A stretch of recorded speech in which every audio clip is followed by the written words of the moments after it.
Pada bagian ini, saya akan menjelaskan mengenai bagaimana kita menulis abstrak. Abstrak adalah sebuah bagian yang biasanya kita kerjakan di akhir, di saat kita telah menyelesaikan latar belakang, metode pembahasan, kesimpulan, referensi, dan segala macam, lalu kita menuliskan abstrak. Kenapa di bagian akhir?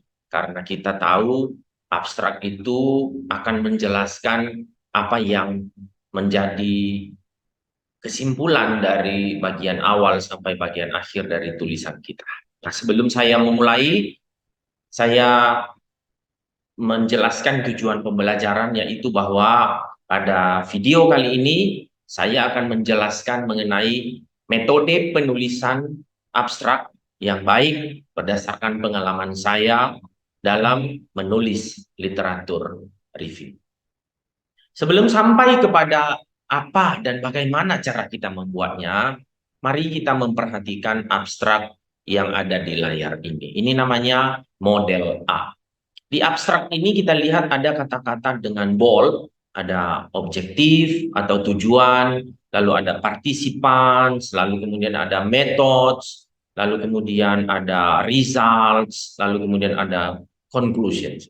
Bukankah itu semua adalah apa yang ada kita tulis? Jadi objektif itu ada di bagian latar belakang, participants maksudnya adalah para peserta atau literatur yang disertakan dalam review dia ini, itu adalah literatur mengenai undergraduate students. Lalu kemudian ada methods, bukankah itu adalah bagian methods? Lalu kemudian ada result, bukankah itu adalah bagian pembahasan?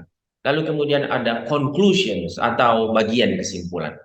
Jadi abstrak model A ini itu menuliskan apa yang ada di bagian latar belakang, bagian metode, bagian pembahasan, lalu kemudian bagian kesimpulan. Itu namanya model A. Apa yang ada di bagian awal itu biasanya bervariatif ya. Ada yang menuliskan mengenai latar belakangnya, tapi di dalam tulisan ini yang dituliskan adalah objektif atau tujuan. Di metode biasanya semuanya sama. Semuanya sama, yaitu mengenai bagaimana kita mengambil data kita menggunakan database apa ada di situ, tapi dalam bentuk yang jauh lebih singkat dan sederhana. Di bagian result, kita juga biasanya mengambil resume dari pembahasan kita, kita masukkan ke situ. Dan conclusion itu bicara mengenai apa yang menjadi kata-kata kunci yang berada dalam penelitian ini, lalu kemudian jika memungkinkan membuat future research possibility dari penelitian yang dari literatur review yang sudah kita kerjakan. Lalu ada model B. Mari lihat sepintas bahwa di model B ini kita tidak menemukan kata-kata yang ada di bagian sebelumnya, di bagian model A.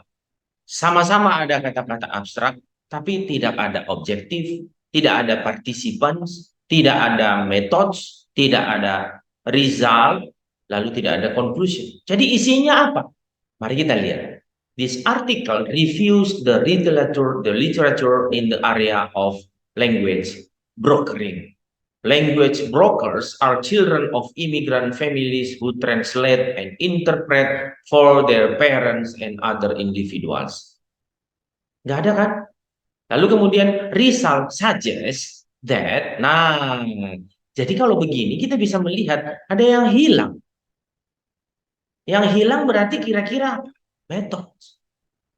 Yang tidak hilang itu adalah intensi atau semacam objektif, tapi yang tidak terlalu ditulis dengan clear di sini. Jadi kita bisa mengatakan bahwa tulisan ini, pada tulisan kita contoh, tulisan ini spesifikasikan ya. Tulisan kita ini bicara mengenai stunting dan kebiasaan tradisional pada masyarakat. Itu contohnya. Tulisan ini bicara mengenai dampak modernisasi khususnya kepada relasi antara orang tua dan anak. Itu contohnya. Lalu kemudian masuk kepada result suggest. Nah, gitu. Jadi hasilnya menyarankan bahwa language brokers. Apa sih language brokers? Language brokers itu adalah semacam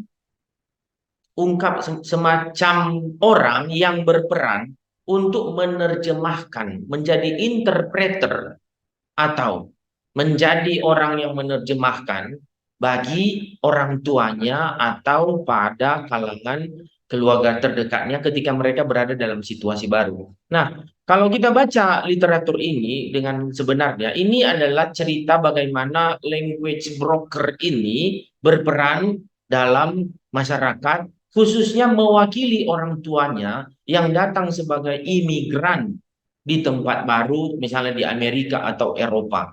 Nah, biasanya bahasa itu cepat dikenali oleh anak-anak. Maka anak-anak inilah yang kemudian menemani orang tuanya bicara pada orang lain dalam bahasa Inggris. Mereka lah yang disebut sebagai language brokering. Nah, mari kita lihat sedikit lebih details. Parents select the child language broker based on certain personal qualities. Language brokers translate and interpret a variety of documents in a variety of settings. There is not a clear understanding of the influence of language brokering on children's academic performance. There is not a clear understanding of how language brokering experience help or harm the parents-child relationship. Mari kita lihat. Further research. Nah, di abstrak kembali seperti yang juga di pola A, ada kita melihat further research dan kita mengingat kembali bahwa kata-kata ini itu ada di bagian kesimpulan. Nah, kita sudah punya dua model, model A, model B. Tapi apakah itu? A yaitu abstraksi yang memuat secara detail, objektif, methods, result, conclusion disebut sebagai ini terbalik sebagai summary driven abstract. Kenapa disebut sebagai summary driven abstract? Kenapa? Karena dia menyimpulkan seluruh tulisan dari A sampai akhir dalam bentuk yang sederhana. Sementara ketika kita hanya menggunakan hasilnya saja, itu disebut sebagai result driven abstract. Apa itu result driven abstract? Nggak peduli pada tujuan, pada metode, nggak peduli pada teknis-teknis lain, yang kita gunakan adalah kesimpulannya saja. Nah, banyak jurnal yang ditulis dalam bentuk result driven abstract, khususnya dalam ilmu sosial. Kenapa? Ilmu sosial tidak terlalu mementingkan teknik approach ya, technical approach kayak bagaimana mengambil sampel, bagaimana uji dan seterusnya. Ilmu sosial itu mementingkan narasi. Sementara summary driven abstract itu mementingkan keketatan pada aturan. Maka itu biasanya ada pada ilmu eksak. Nah, dengan hal ini maka kita bisa dapat dengan lebih mudah membuat abstrak kita. Tentu abstrak yang baik itu tidak terlalu panjang. Itu antara 200, 250, 300 sampai 350. Itu biasanya jumlah kata maksimum dari apa yang ditulis dalam abstrak. Dan tentu abstrak tidak boleh melupakan yang disebut sebagai kata-kata kunci atau keywords. Buat apa kata-kata kunci? Untuk memudahkan orang mencari paper kita. Tentu kita tahu bahwa paper itu bisa dicari menggunakan database dan orang menggunakan kata kunci. Nah, bagaimana cara membuat kata kunci dalam abstrak? Coba kita pikirkan, kalau tulisan ini dicari oleh orang, apa kata kunci yang mereka pakai? Kata kunci yang mereka pikirkan mengenai tulisan kita, itulah kata kunci yang kita cantumkan dalam abstrak.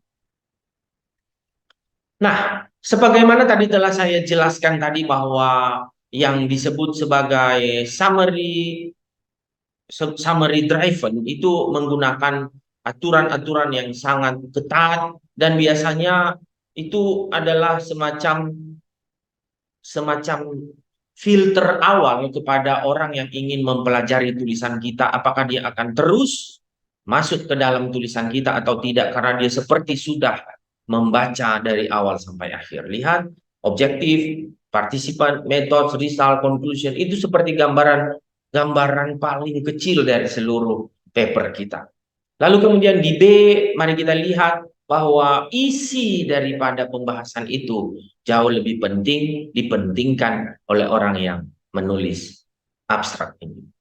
Kesimpulan daripada video ini adalah jangan lupa bahwa abstrak itu adalah bagian yang penting. Ingat, setiap kali kita mencari jurnal, setiap kali kita mencari tulisan, yang kita cari biasanya terlebih dahulu yang kita baca adalah abstrak. Mengapa? Karena itu akan menggambarkan apa yang penulisnya kerjakan atau apa yang penulisnya simpulkan.